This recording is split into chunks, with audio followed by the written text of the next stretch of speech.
On August 6, 1945, at 8:15 a.m., the world changed forever.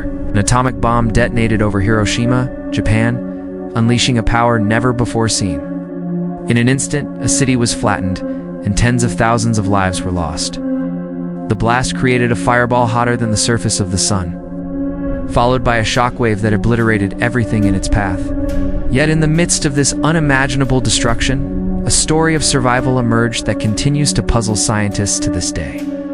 Just 8 blocks from Ground Zero, the epicenter of the explosion, stood the Jesuit Church of Our Lady of the Assumption. Inside were 4 German Jesuit priests, Father Hugo Lassalle, Father Hubert Schiffer, Father Wilhelm Klenzorge, and Father Hubert Cheslick. They were right in the heart of the kill zone, a place where survival was considered impossible. The church building itself was heavily damaged, but it remained standing, unlike nearly every other structure around it. More astonishingly, all 4 priests inside survived the initial blast with only minor injuries, like small cuts from flying glass.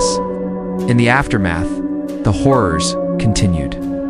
Thousands of survivors would later suffer and die from the devastating effects of radiation poisoning. Doctors who treated the priests were baffled. They predicted the men would soon develop severe radiation sickness due to their extreme exposure. One of the priests, Father Schiffer, was examined and tested over 200 times by doctors and scientists over the next 30 years. They expected to find evidence of slow death from radiation, but they found nothing. Incredibly, none of the 4 priests ever developed any long-term illnesses related to radiation exposure. They all went on to live full, long lives, some for over 3 decades after the bombing. What protected them? The building they were in was more robustly built than many Japanese structures, which might explain its survival. But it doesn't account for their immunity to the lethal radiation that saturated the area. The priests themselves had a simple explanation for their miraculous survival. They believed they were protected by their devotion and their daily practice of praying the rosary. They felt they had received a shield of protection from a higher power.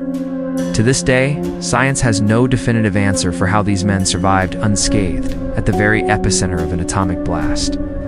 It remains one of the most incredible and inspiring stories of survival from one of humanity's darkest days, a true mystery that some call the miracle of Hiroshima.